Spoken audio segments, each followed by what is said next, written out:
Chairman गोदान गायसननायाव आरो बिथां चेयारमेन गोदान मदद होनायाव नाथाय जों बाहाय मदद होनो हानाय नङा आरो सापर्ट खालामनो हानाय नङा आरो 17 जन मेम्बारफ्रा जोंनो गोजाम चेयारमेनखौ नांफिनगौ आरो बे बिथाङा बिसासै थायोब्ला जोंबो बेयाव बिथांजों लोगोसे जोंबो थांफानाय जागोन आरोना दा बेवहाय बिनि बेलायाव आं बुंनो लुगैयो बबेबा खेथ्रआवहाय बिसिनि माबा सालायनाया मोनसेबो जाखायाखै आं मोजाङै मिथिगौ खिन्थु सारखौ दाननायावहाय जों रोजा रोजा दुखु मोननाय फोरमायदों खिन्थु बे बेलायावहाय बेखौ दानोब्ला जोंबो थानाय नङा बेखौ जों रोखा बुंनानै लानो हाखायो।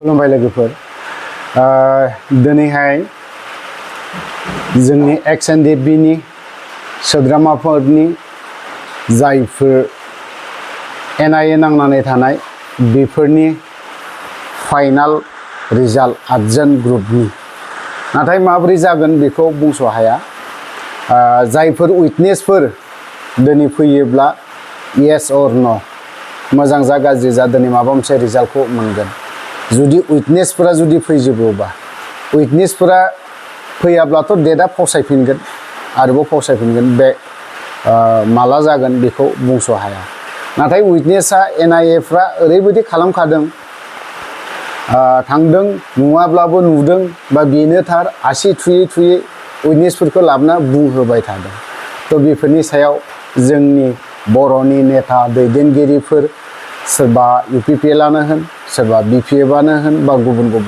नङा होमबा बेफोर माबोरै सिन्था धारा खालामदों थारैनो जुदि जोंनि नैबे उइटनेसफोरा फैनानै मोजाङैनो जुदि साखिफोरखौ जुदि उइटनेसफोरखौ होयोब्ला बे 8 जोना मोजां साजाखौ मोनगोनफोरबायदि मोनदों होनबा जोङो बेफोरबायदि हारिनि थाखाय नांनानै आरो फिन खनसेबाव बिदि मोजां साजा मोनफिनोब्ला सोरबाया फासि मोनफिनोब्ला सोरबाया जुदि जोबथा माबा हल लाइफ साजाखौ मोनोब्ला अब्ला बिनि देरसिन दुखुनांथावना मा थाबावगोन रायजो राजाफोर नोंथांमोना एसे कमेन्ट सेक्सनाव लिरनानै होबानो जाबाय जायफ्रा हारिनि प्रति बा जायफ्रा पलिटिक्सखौनो बिराद गिदिर आंगो खालामनानै लाग्रा बिथांमोना हारिनि प्रति बा बै सुबुंफोरनि फारसे साननाय बा सिन्था धारा खालामनाय बेफोरबायदि गैया जों बिटिआर एकर्ड जादों होननानै रंजा बाजा खुसियै थायोब्लाबो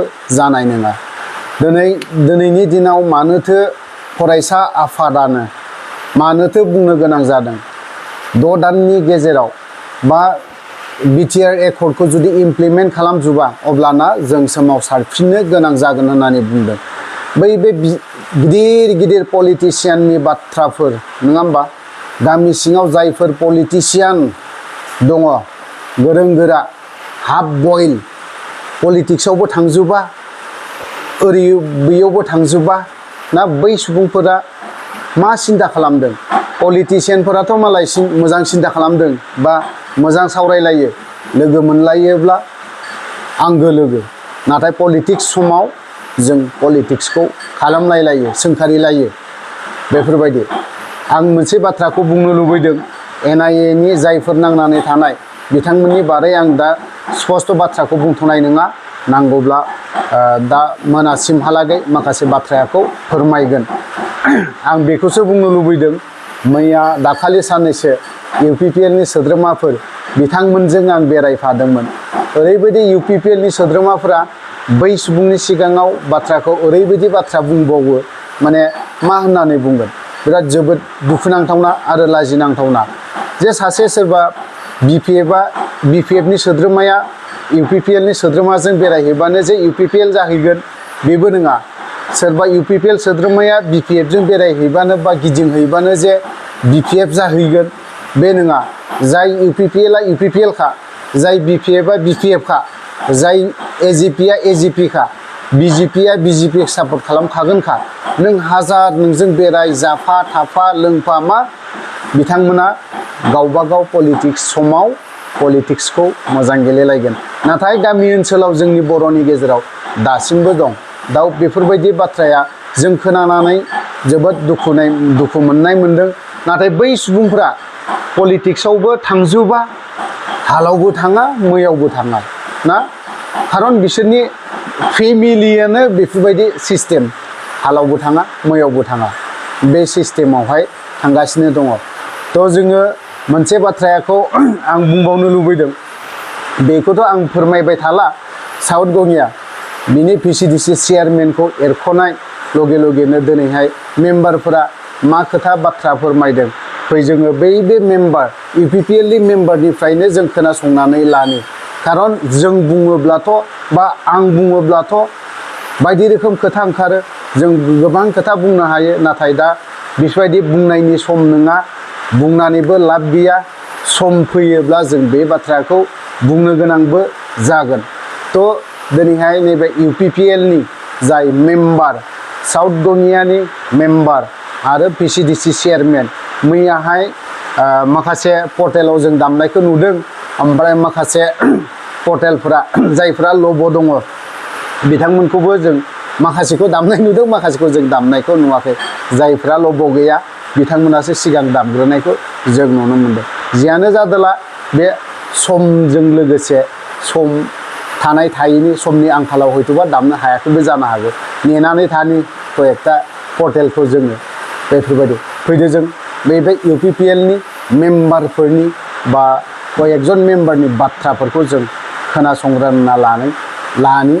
खारन जों बुङोब्लाथ' जोंखौ गोबां बाथ्रा बुंगोन, गोबां बाथ्रा उमुगा BPF सो, उमुगा हेन टेन UPPL सो, उमुगा BJP सो, उमुगा XYZ बाथ्रा बुङो।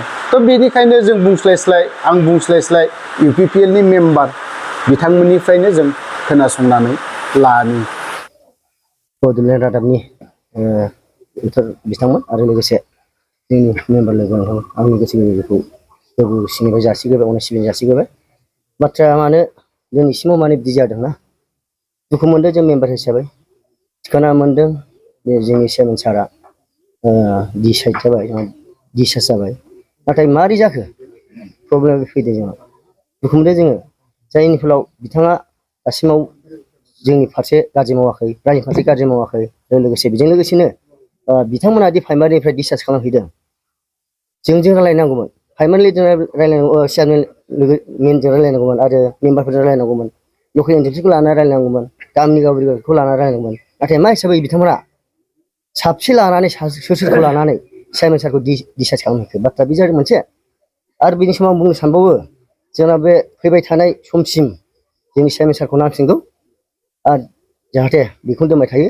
आरो बिथांमोननि चेयारमेन गोदान गायसननायाव आरो चेयारमेन गोदान मदद होनायाव, नाथाय जों बाहाय मदद होनो हानाय नङा आरो सापर्ट खालामनो हानाय नङा आरो जोंनि मेम्बारफोरनिफ्राय। जोंनि बिथोरावथ' जों रावनोबो बिसोर बाय फन खालामाखै, बिथांमोना रावनोबो बाय फन खालामाखै आरो रावनोबो कल खालामाखै। लकेल एनटिटिनोबो बाय फन खालामाखै, सोरबा गामि गोनां बाय फन खालामाखै। बिथांमोना गावसोरनो गावसोर साबसिन ज' जानानै गावसोर प्राइमारिया बे चेयारमेन सारखौ डिसचार्ज खालामहैखो।